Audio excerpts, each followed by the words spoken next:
No fooling around this time. It's Big News Wednesday.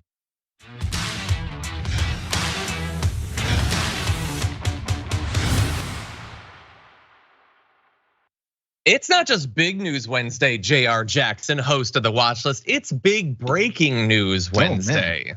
So thank you for joining us. I feel like I should start sliding in. It's more fun to say. Okay, let's. Hello. I like that you almost overshot the mark. That could have been dangerous, but we're glad to have you here. And glad to be breaking down the news. Big stuff happening this morning. And so your show is before ours every single day. So there's always the risk that with big news, you'll have to talk about it twice, which isn't ideal for you. But this time, we're getting fresh Jayar. It's crazy. crazy. Didn't even know about this story. Yeah, usually I'm spoiled. But the thing is I always have something to say because I talk too much in the first place. So there's always something. But I'm glad it's fresh, it's breaking, and I have no idea what happened. Yeah, it's not the worst thing in the world. First of all, you're a professional, look it up in the book. Second of all, there's never enough time to say everything you want to say anyway, so having a second get going, it's kind of nice sometimes. So anyway, we will be giving you the updates on Letitia James filing lawsuits against Trump. But I want to be clear about the rundown that you've now strapped yourself to. Like a booster rocket, it has multiple stages of lawsuits. The Letitia James thing, the breaking news, that's the new thing. We already had a new lawsuit against Trump on the rundown, so get ready for that. And Ron DeSantis suits against him. It's lawsuit season, everybody. It tastes like pumpkin spice. Anyway, lots of other news. We're gonna be giving an update on the protests going on, continuing in Iran. We've got a block of bad cops. It took us a while to identify a couple of bad cop stories, but we found it. We have crack researchers. We found enough to fill a block. And then really dramatic news, polling on Trump versus DeSantis. Ooh, a little bit of drama there. And one of the saddest sacks in America appears to be laying the groundwork for a presidential run. And I just think that Jayar is gonna have a lot of fun with this story. So we've got that, we've got impending nuclear war. We got lots of stuff in the aftermath. So everybody stay tuned, hit the like button, share the stream so people know we're here and live. And if you wanna send us any comments, tweets, or super chats, we'll respond as we go. But with all that said, Jayar, are you ready to start the show? I think so. I'm just commenting on my slide. I think it was pretty damn good. I gotta be honest. I do think it was one of the best slides. Honestly, Francesca and I are gonna do top 10 slides next Monday for members content. Might be number one. But anyway, let's jump into it. Let's do it. Following a comprehensive 3-year investigation by my office, including witnesses, interviews with more than 65 witnesses, and review of millions of documents that were submitted by Mr. Trump and others, I am announcing that today we are filing a lawsuit against Donald Trump for violating the law as part of his efforts to generate profits for himself, his family, and his company. The complaint demonstrates that Donald Trump falsely inflated his net worth by billions of dollars to unjustly enrich himself and to cheat the system, thereby cheating all of us. That announcement breaking just this morning. Letitia James, New York Attorney General, launching a $250 million lawsuit against Donald Trump and his family for literally decades of pervasive intentional fraud. That is absolutely massive. And the details are fascinating, as well as what might come from this beyond just this suit.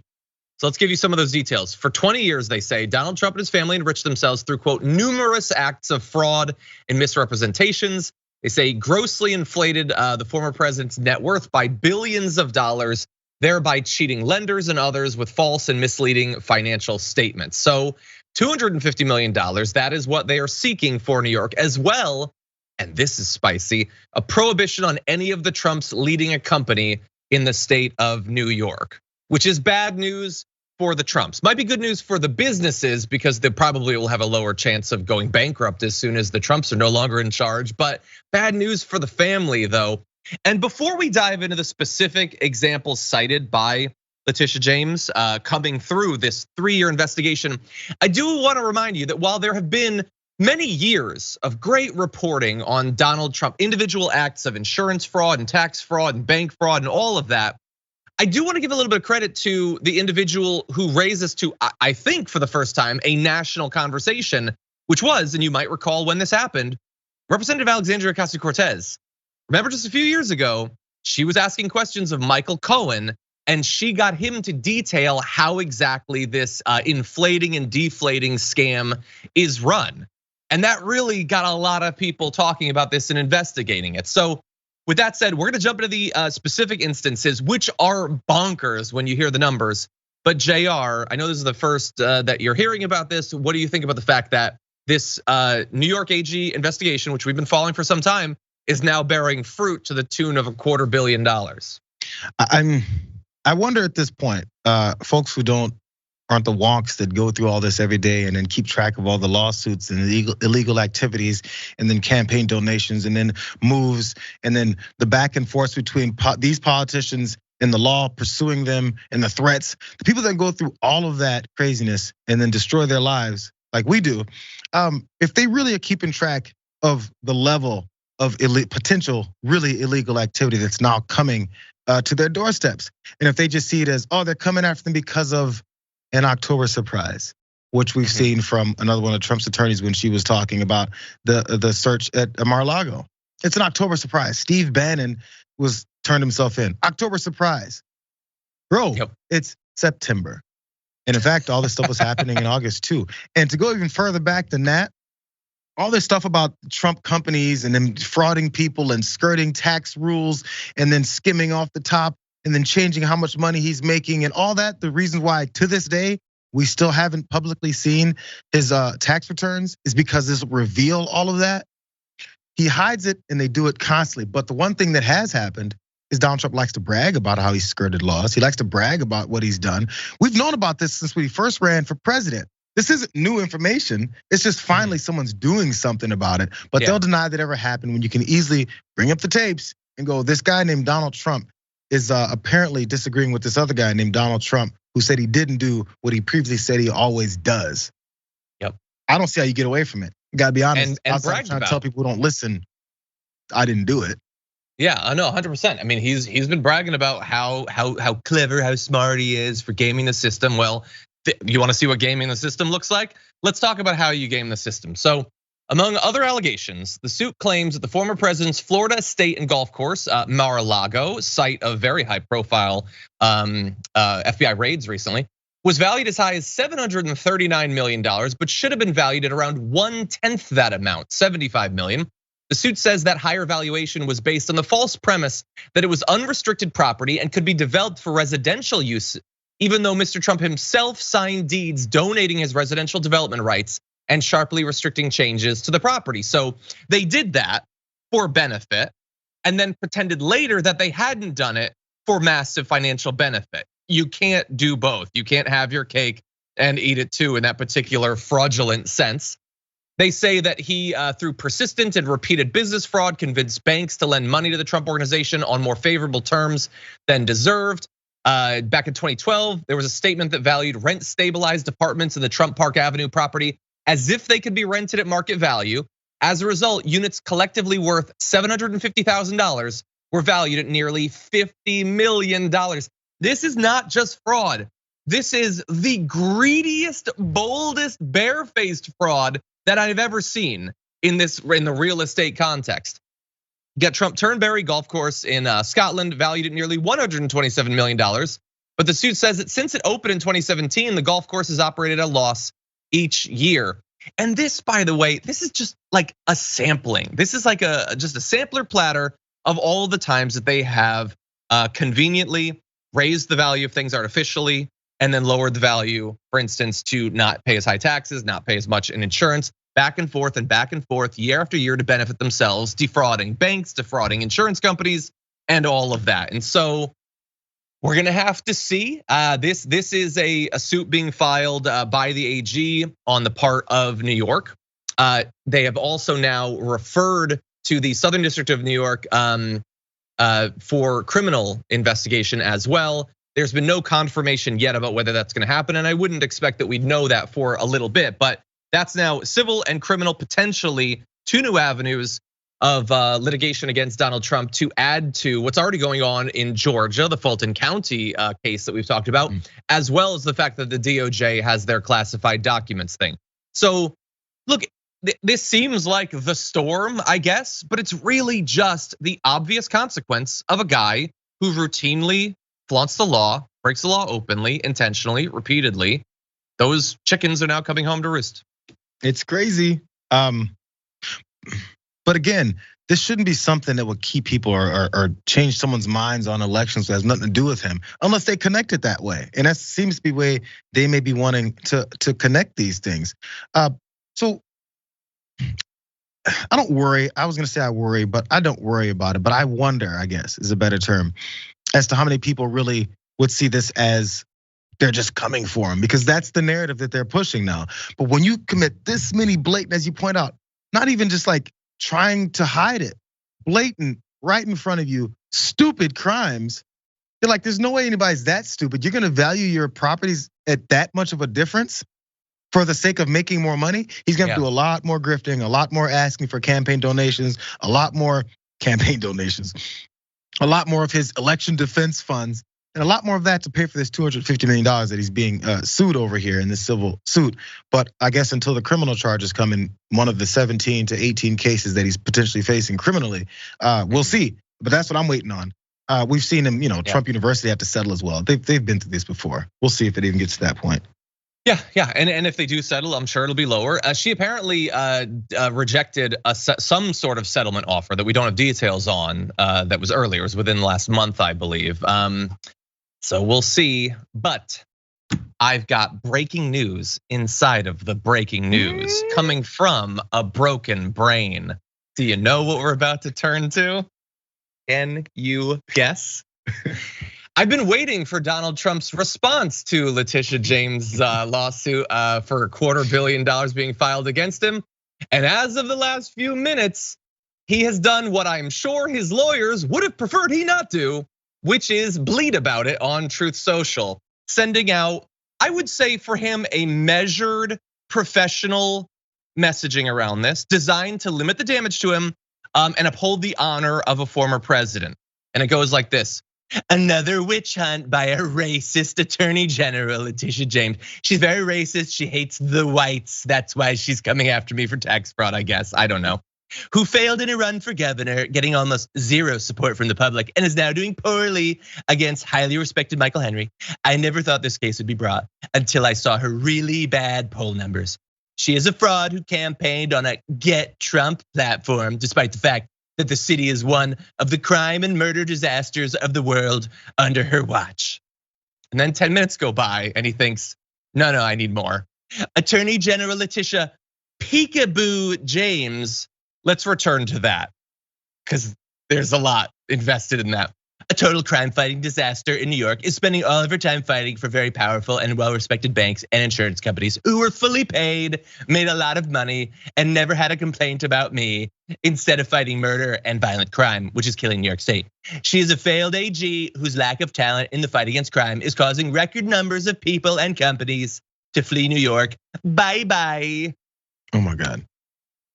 You will notice that amongst all of that, and there's a lot there, I don't think he ever even claims that he didn't do any of this.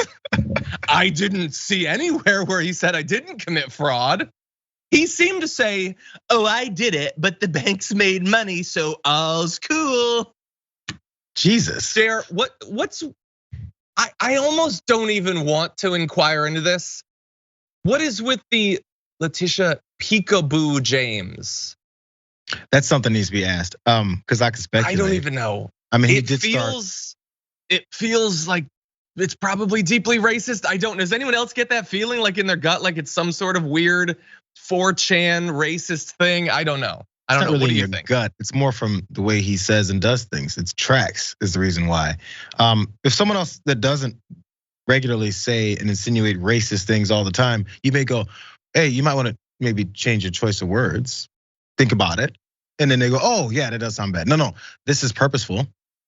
Those things he says like that are purposeful. And also, by the way, bleat, that he's bleeding this out is a very underrated term. John, you should use it more. I enjoyed that. Thank you. Thoroughly. But he starts with calling her racist. This has been like his thing. He has these characterizations of people that he attacks. We know the ones he has for Senator Warren. That racist term he likes to use for her, and he still uses it. It was at a rally a couple months ago. He's still using it. Crazy. So he has this, for some reason he's connected Letitia James to being a racist, and he thinks that works with his followers. And therefore anything that she says or does, all they have to do is call her a racist, and they'll go, that's right. All that money you defrauded the government of, all the money you stole from us, all the things that you've been doing, obviously, because you admitted to it, by the way, again, now she's a racist for actually wanting you to pay this kind of, or pay face consequences over this whole thing. But if I just call her a racist, it'll be fine. And then I'll go with peekaboo. I do need an explanation. I do need someone who represents him or who still defends him to go ahead and defend him. Because you can't defend him just partially. So when he says and does these things, that's why I'm always like, every Republican who is not openly and blatantly the way that Liz Cheney and Adam Kinzinger have rejected this guy, every time you put your face in front of a camera, tweet something out, you should be asked immediately, do you agree with your president? Or you can say he's not your president, he's a stain on the country. Do you agree with him still? Letitia James is a racist. Do you agree that this is a nonsense investigation? Do you agree that he shouldn't pay these things? Do you agree that she's a peekaboo? Whatever. I just want to know, because everything he says you must endorse, right? If you don't, you're not loyal, and he's gonna kick you out of the party. That is clear, definitely. So anyway, like I looked, he hasn't said anything else. There's no denial that he did it. He had opportunities to deny and demonstrate that he hadn't done all this when he went and met with Letitia James, as we've previously talked about. Instead, he invoked the Fifth Amendment literally hundreds of times. And so this is, like, I know maybe there's some MAGA people watching, and you definitely don't care that he committed all these crimes. I get that. Why wouldn't he just show that he hadn't done it? Since he didn't do it, obviously, because he's a good person. He's the best person. He's basically Jesus and Tom Hanks combined in one form. Why not prove that he didn't do it? Why not? Why not, as we're gonna turn to the classified document, why not prove that you didn't do it? Why not? Oh, it's because it's a witch hunt. It's a witch hunt, so he doesn't have to, I guess. Anyway, we'll see. We're gonna wait to find out if the criminal referral is picked up, but certainly exciting breaking news to start off Big News Wednesday.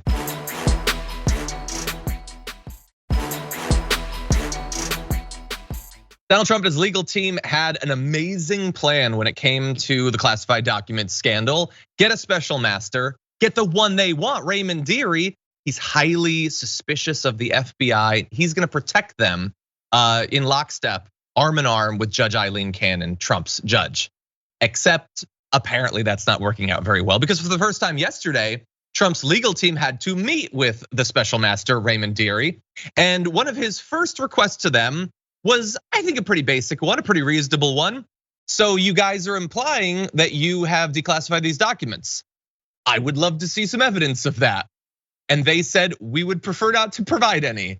And he said, I don't know what we're supposed to do about this then, except that you need to. You need to. If this is supposed to be your defense, and if in particular, you want us to dismiss this entire thing because no crime could be committed because all the documents are already declassified, then you need to actually prove that, specifically saying this is not a criminal case. The plaintiff has the burden of establishing his right to relief because this is a special process. If you are claiming that you can't be investigated in this particular way, then you need to actually demonstrate that. And so at this point, you have two sides. You have the DOJ saying these documents are classified. You have the Trump team implying that they might have been declassified, but they're not claiming that in court. Trump is claiming it in the court of like public opinion, but not claiming it in court. And so, okay, here is the competing evidence for those two sides. The DOJ has pointed to classification markings indicating the documents contain highly sensitive national security secrets. Trump's lawyers have refused to provide evidence of declassification. So, are they classified? Well, the DOJ points to the fact that yes, they're classified, and the Trump team says we don't like how this process is going. And so Raymond Dearie, apparently looking at the competing evidence, says, my view of it is you can't have your cake and eat it. If you're gonna claim that your defense is that the documents could be declassified, you need to actually demonstrate that. Raymond Dearie sounding like us day after day after day, saying you gotta eventually put your cards on the table, buddy. And Raymond Dearie finally says this, and this is just, there's nothing more I could want him to say. As far as I'm concerned, that's the end of it. Oh, he was supposed to be their savior. He was supposed to save them from this investigation. But they are clearly demonstrating they have no defense. They can't prove that it was declassified. As a side note, as I've always pointed out, there are some of the documents that they literally couldn't have declassified, even if they had, and they definitely didn't. But for the others, dozens and dozens and dozens of documents, they've got nothing, Jayar. And Raymond Dearie apparently is not buying their attempt to obscure that. And they'll say it directly in court. Eventually, this is what they don't want to actually have to be faced with is proof, legal burden, maybe the law, perjury, things like that. They can say it on Fox News. They can say it maybe not as much anymore. They can say it on Newsmax. They can say it on some random podcaster's show. And that's where their bread and butter is. That's where their proof is. It's based on just saying things. Once you actually have to prove it and say it in court, that's why you have, even after the election in 2020, which he lost, after that, then the proof has to come. They have all these accusations, and many people said, have at it with your accusations. We're confident in the results. And when those things actually see a court, that's when you start getting quick shutoffs from judges who go, this is it? Because they do take them seriously, because these are real proceedings. These are real injunctions or whatever it is that they're trying to do to stop the process, which they've been successful with his judges that agree with him. But then once you actually have the burden of proof, and they say things like, well, Your Honor, we have to prove what we're talking about. It's always worked when we can just say it's what it is and people believe us. This is why he can't keep any attorneys. And then he ends up with TV attorneys because they're like, yeah, I'll make that money because I've got nothing else going on now. But folks who actually want to continue practicing, unlike Rudy Giuliani, will continue to take this guy on so they can go and lie in front of in court and then get embarrassed like this. Yeah. But as long as we don't see or hear about it, the followers won't really know. I wish this was televised. It should be like the way these criminal trials are for these folks who, the Johnny Depp stuff. Why can't we see this in front of us every day? Exactly, yeah. If I could have two things, it'd be for it to be televised and for Trump to be defending himself. And it would just be absolutely delicious. But yeah, what did they think? That Dearie was gonna be like Sean Hannity? Like, usually we just say things and they agree with us. Why are you like asking questions? Anyway, that's all exciting. But this potentially is even spicier. Bearing in mind that I'm not a lawyer and I don't know anything. Take a look at this. Dearie did not make any determinations from the bench about who should get access to the documents, because Trump's team wants access to the documents again, but said, quote, let's not belittle the fact that we are dealing with at least potentially legitimately classified information. If I can make recommendations to Judge Cannon, right or wrong, without exposing myself or you to that material, I'm going to do it. So we already know that the timeline has been moved up from what was initially requested by Judge Cannon. So instead of the November 30th, it's gonna happen by October 7th, which, side note, the Trump team also complained about in front of Dearie. Like, no, don't do it so fast, buddy. You gotta drag it out, it's hilarious. But he's apparently saying, he's implying at least, if you don't establish that this stuff has been declassified, and they are fairly reasonably demonstrating that the stuff that says it's classified is classified, then maybe we don't need to go through all of this. Maybe I can make recommendations to Eileen Cannon without exposing myself or you to that highly classified, sensitive, national security related information. So I have no idea. Maybe this will take until the 7th, maybe it'll take longer. But it looks like there's a chance that this thing could be wrapped up really soon and then sent back to Eileen Cannon, and then God only knows what she'll do. She's a complete crazy partisan. She's gonna do whatever Trump wants, But if his recommendation is, no, this is a legitimate investigation, the DOJ should start looking at these again, then that's gonna look really bad publicly, at least, Jayar. Yo, this is what they didn't want. And that's the main point, I think, here. And I mentioned this a little bit earlier, earlier on Watchlist. The whole point is to delay, as we've seen it with other things regarding Trump and his legal issues. Whenever someone starts coming down on him, once the heat starts coming, all the processes are about then appeal, then delay, then move to the next judge. Maybe this judge will give me this special master. Then we go to this step. The whole point is to delay long enough. It's two things they keep talking about. There's ways to delay this. Then after that, the election. Look what's upcoming. 60 days till the election. October surprise. It's all consistently talking about ways to keep this from happening right now. Why is this moving so fast? What's the problem? And this particular judge, Raymond Dearie here, was like, yeah, I mean, I'm not trying to rush it, but this seems like there's something kind of important, right? Because he's thinking under normal circumstances, why would we stop and delay? People want to stop and delay, don't want to see the consequences. They want to hurry up and brush this under the rug or push it on to the next thing and then get to accusing someone else of something so they can get the heat off of them. And since that's the purpose, he's now cutting down that time frame, and they're worried again. Oh yeah, love to see him squirm. Oh. Okay, we got way more to get to. I think we're gonna continue on with the next bit of this block on the other side. We do have to take a break though. I want to respond to some of your comments, so don't go anywhere. We'll be right back.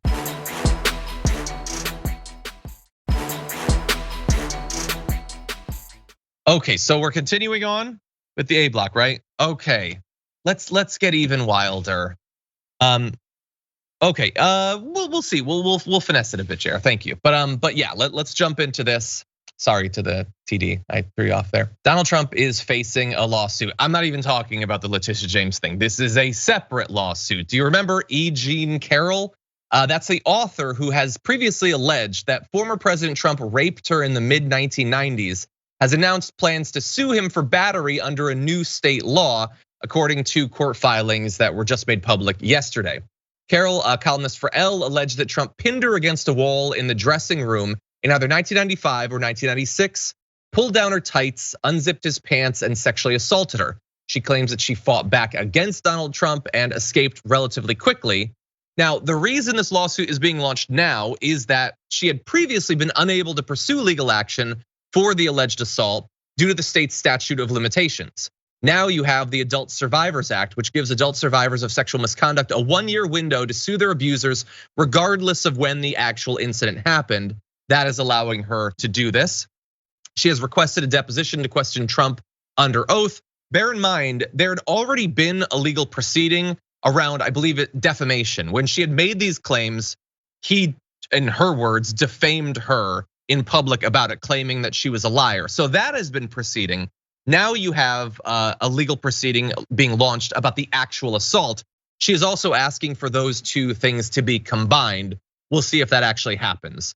And we'll also get to Trump's response. But Jayar, this is a bit of a throwback. E. Jean Carroll was, I'm gonna say, if I remember correctly, the 16th woman who specifically alleged that Donald Trump had sexually assaulted her, putting her in the middle of the pack because at least 16 more came after that. But what do you think? It's what I remember when this happened at first, and I couldn't figure out at the time why it was like a 50-50 split, it seemed, at least from what I saw, of people paying attention to this and understanding the severity of it versus folks who were like, another one. And as you mentioned, 16 out of countless other accusations would make people think that way. But there's details here and there's things that she was pointing out and says that she has this proof of that was just being ignored. And I was like, this is really, really weird. And I'm glad there's at least some opportunity for her to get some kind of results and accountability for this. Because again, this is something you don't forget about. It's not something you just move on and, oh yeah, that was so many years ago. But there's one thing about the adult survivors thing as well, is you have a 1-year window. From when? Doesn't it sound a lot like the statute of limitations? 1-year window from the point you decide to talk about it. That should just mean you get a chance to bring this stuff back up and have an opportunity to have your day to get to your attackers in this particular situation. So I hope, again, and now we're in the middle of 14 other lawsuits against Donald Trump and all of his associates. So I hope this doesn't get buried as well. I hope not as well. I want to, of course, give a chance for the response from the Trump team. Alina Habba, Trump lawyer, who just recently settled her own lawsuit where an employee of hers alleged that she had frequently used the N-word as a way to pump herself up before court. Isn't that fun? Alina Habba responded by asking the judge to reject the request, which she said would be extraordinarily prejudicial to Trump. Trump has not specifically put out a statement, although when the initial allegations were made back in 2019, he responded, and this is not a joke, this is serious. His defense was, she's not my type.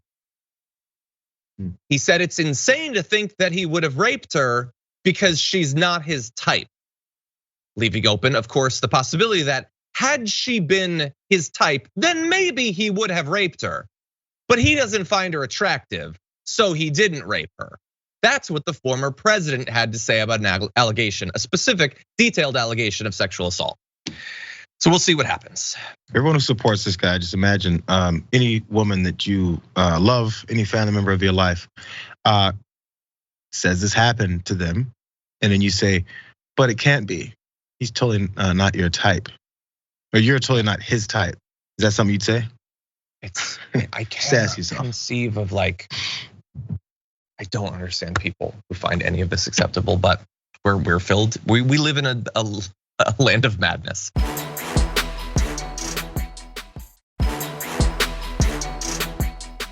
Ron DeSantis now facing another lawsuit and investigation. 3 migrants who he spent Florida dollars on to ship from Texas to Massachusetts are now launching a class action lawsuit against him, seeking compensatory emotional distress and punitive damages for themselves, as well as the nearly 50 other migrants who have already been pulled into this extended political stunt by the obvious 2024, aspirant Ron DeSantis. The suit was brought by the group Alianza Americas, a coalition of migrant advocacy groups throughout the US. They say that the defendants intentionally conspired to confine the individual plaintiffs to the aircraft that transported them to Martha's Vineyard, and that such actions impeded the migrants' participation in the federal immigration proceedings. They say, by the way, they escaped a humanitarian crisis in Venezuela, only for DeSantis to use them as pawns in a political stunt. And by the way, what they're asking for, I think seems very reasonable. Now you'll hear vague lies from the right wing about this, saying it's insane. They're asking for $75,000 each, and for DeSantis to stop doing this. That seems highly reasonable. But here's the thing.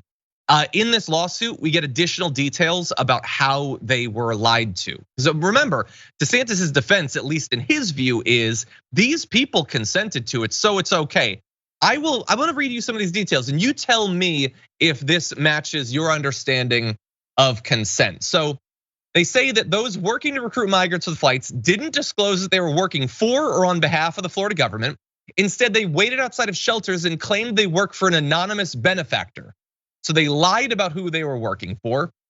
One migrant was told he would be taken to DC or Boston alongside a dozen migrants. They were asked to sign a document in exchange for a gift card. I believe it was to McDonald's. The migrants were not told what the document was, and large portions were not translated into Spanish. So they chose people, in their own words, that were hungry, gave them the offer of food to sign a document that wasn't explained to them, and in many cases was not in the language they spoke. Absolutely insane. By the way, the portions of the document waiving liability and informing the migrants about their final destination were not translated into Spanish.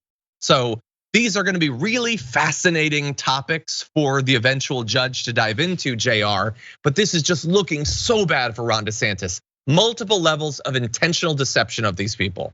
But this guy will keep sticking his face in front of cameras and keep talking about the honorable things that he did to send folks around the country to prove this point. This sounds like a political stunt, right? It looks pretty political too, right? And he's gonna say it wasn't a stunt, this is real life. We're gonna show these people what's going on. Use taxpayer money, hundreds of millions of dollars at this point, probably? It's gonna eventually be millions. It's already many hundreds of thousands. For the many times that he's gonna be doing this, because it's not cheap, taxpayer money. Why do we always hear about conservatives that hate the way our tax money is spent? And if this is a partisan stunt, which it obviously is, because if you said it yourself, this isn't me saying it's a partisan thing. You said, I'm gonna send this to those blue states and to those sanctuary cities, which means not yours, right? Because you wouldn't describe yours as a blue state and you wouldn't describe your city as a sanctuary city. So that means you're sending it to your political opposition. This is a partisan move, even if you don't think it's a stunt. It's a partisan move to prove some kind of point, which isn't working out that well, by the way, so far. No. But if that's the thing, why should everybody's taxpayer money in Florida then be spent on your political stunt? Because there's plenty of people who don't like you in Florida, who don't want to support you, who don't want to pay for your political stunts. Do they get their money back? Do they get a chance to complain about how you're misusing their money? Or is it all just yours now?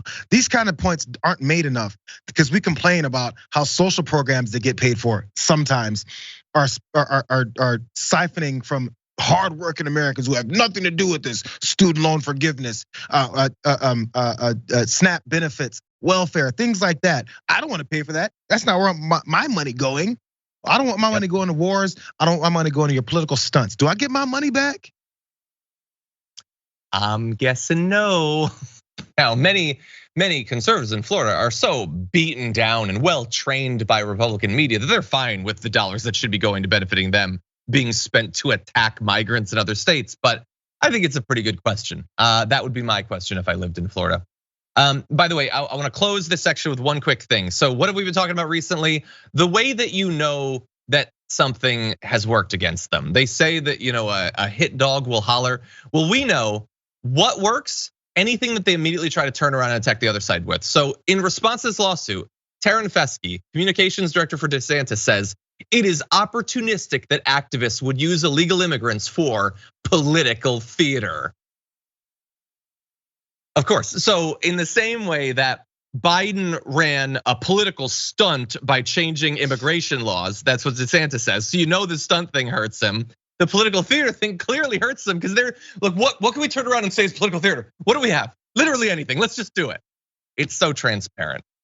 But anyway, I want to turn to one other quick aspect of this. Let's jump into this video and I'll explain. In January and February of 2019, Donald Trump directed us to go and take immigrants from the border and, quote, bus and dump them into Democratic cities and blue states. He wanted us to take immigrants from the border, take them into blue states and cities and put them in there, but he was much more specific. He wanted us to identify the murderers, the rapists, and the criminals, and in particular, make sure we did not incarcerate them and we put them in those cities. Okay, it doesn't take a lawyer or a genius to recognize this would likely be very illegal to do, but put aside the murderers and the rapists and the criminals, could you take people from the border and just dump them into blue states? We went and we asked the lawyers and they told us, no, the federal government cannot do that. Congress has not authorized that. And now look, these governors are walking into the same problem that we told the White House was illegal and they couldn't do, and now they're trying to do the same thing.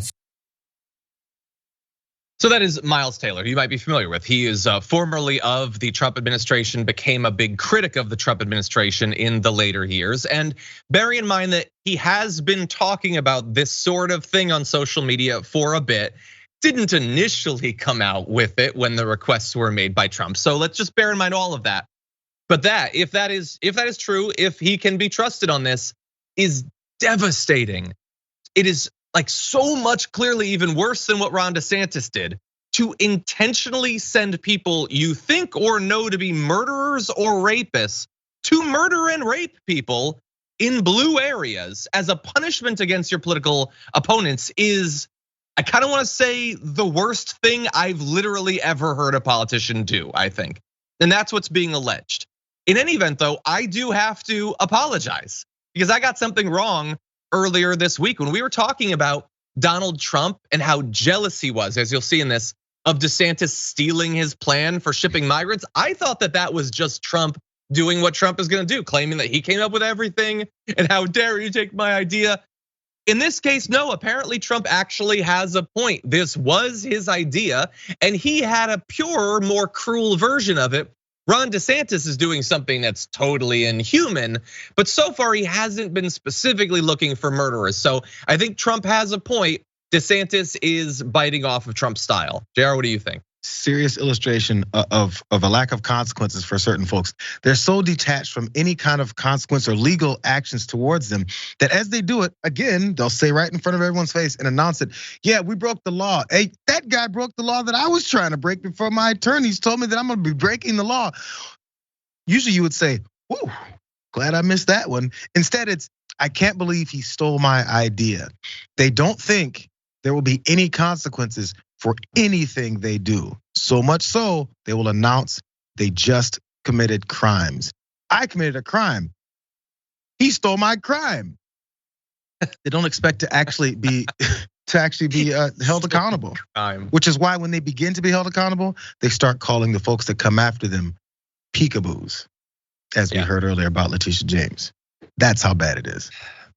Yeah, look, I would have loved for this to be reported immediately when it happened. I would love, if there is documented evidence of this that Miles Taylor can provide, I would love for that to be released. For all we know, it was just conversations. We do have to just take, his word on faith, I guess, which I don't like doing in politics ever, let alone with someone who willingly, voluntarily worked for Donald Trump. But this is just another one that, like, we during one of our social breaks, someone asked, what are there, 20, 30 investigations of Trump? And like, no, but this is how crazy it is. This thing that we're talking about right now, we're gonna have to forget about by tomorrow, definitely by 2 days from now. It's not gonna be investigated. No. There's not gonna be any, like, we have a few things that maybe he'll suffer consequences for, but like apparently sending murderers to blue areas, we will never know the truth of that. There will never be consequences of that. Don't we live in an insane world?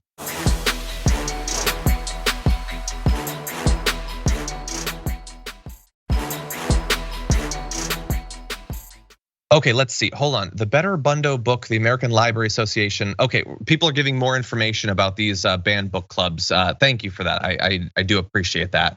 But with that, we need to turn to important news from around the world. Let's jump into this.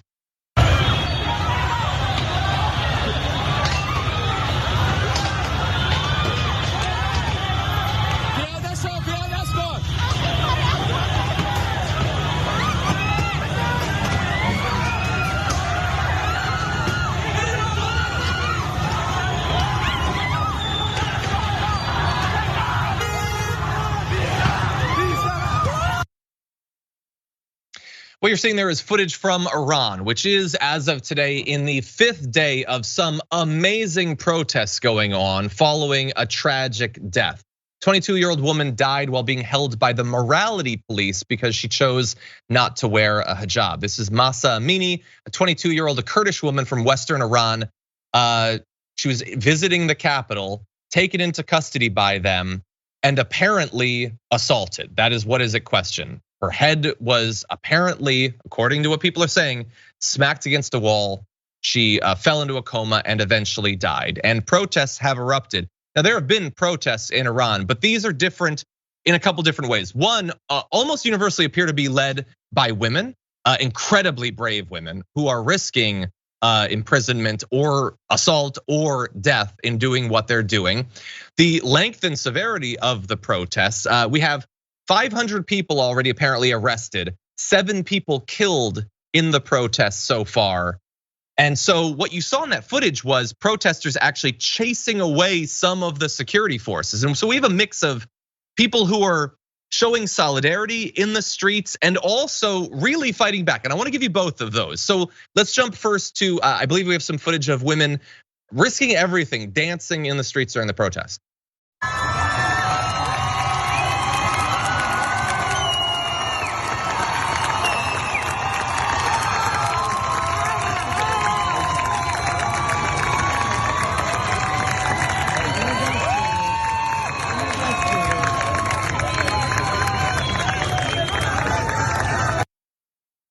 That is just amazing. I mean, I worry, I fear for those women, for all of the women that are protesting and have been for days, but doing that, dancing, throwing the hijabs that you don't want to be obligated by threat of force or imprisonment to wear into a fire. And of course, then you have the people trying to stop the security forces from doing these crackdowns. Take a look at this.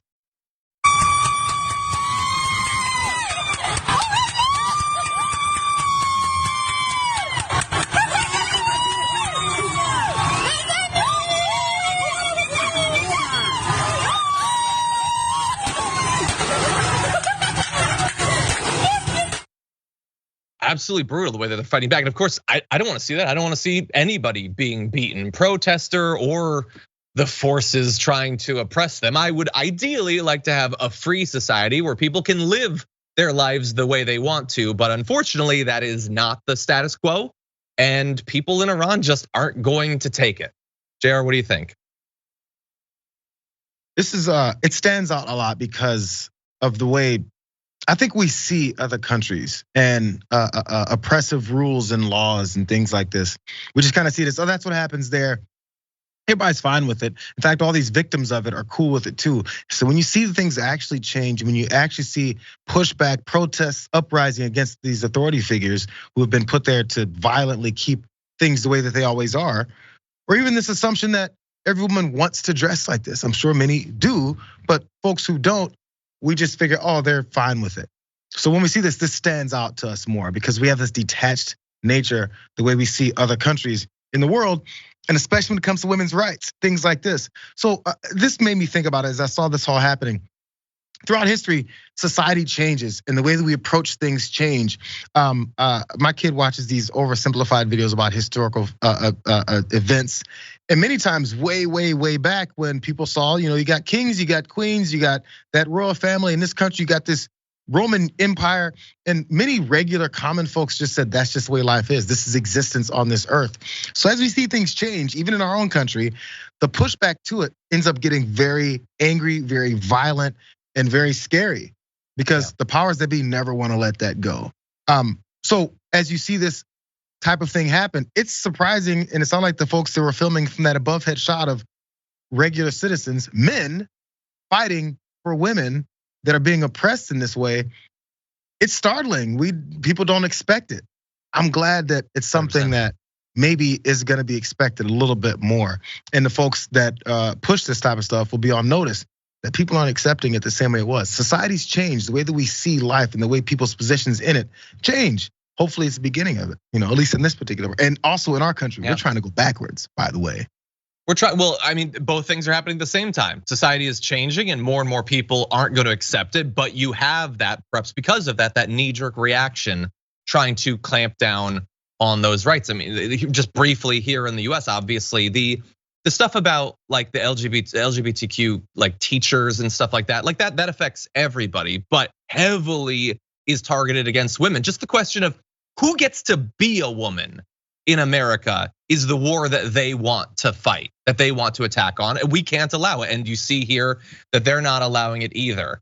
I wanna go now to a bit of video.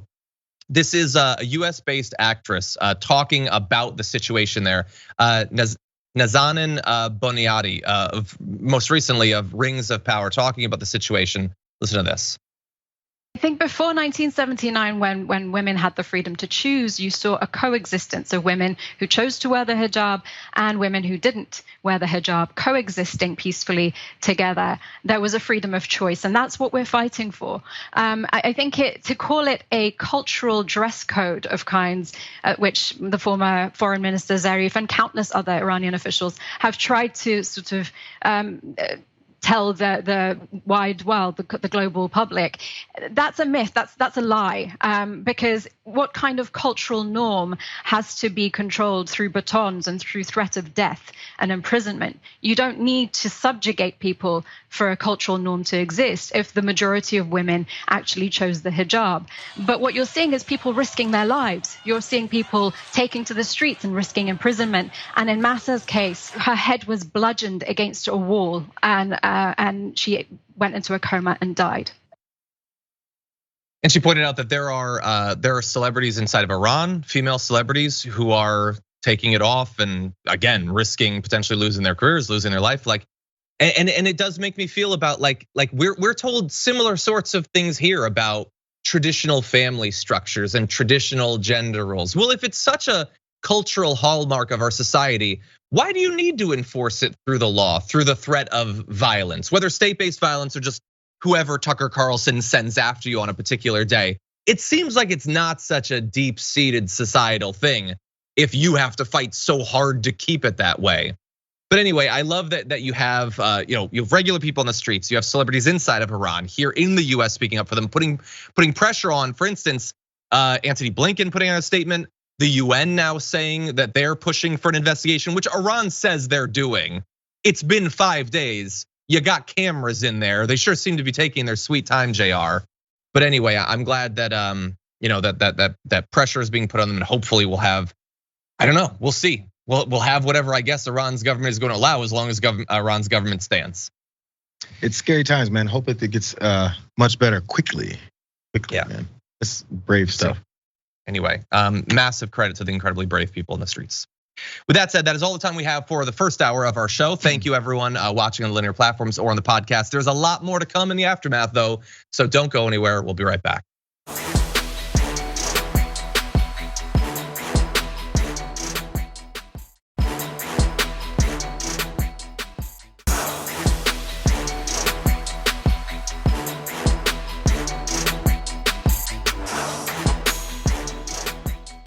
Thanks for listening to the full episode of The Damage Report. Support our work, listen ad-free, access members-only bonus content, and more by subscribing to Apple Podcasts at apple.co/TYT. I'm your host, John Adarola. I'll see you soon.